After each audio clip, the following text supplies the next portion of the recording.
గుర్తుపెట్టుకో boss, money అవసరమైతే ఏటీఎంకు వెళ్ళడం ఇప్పుడు కామన్ అయిపోయింది కానీ మా చిన్నతనంలో ఏటీఎం సెంటర్లు ఇంట్లోనే ఉండేవి బాస్. అమ్మమ్మ నానమ్మలు చీర కొంగు చివర ధనలక్ష్మిని ముడేసి దాచేవారు.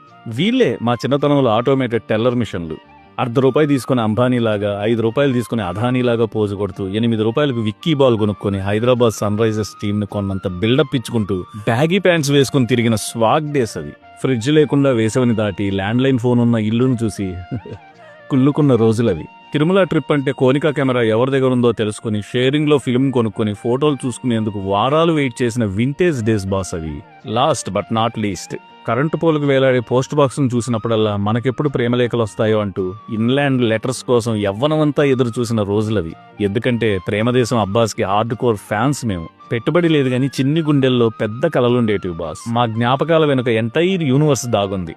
అందులో ప్రేమ ఉంది, లైఫ్ ఉంది, అంతకు మించి సంతోషం ఉంది. మనకు మనం చెప్పుకునే ఓ గొప్ప కథ ఏదైనా ఉందంటే అది మన బాల్యమే బాస్.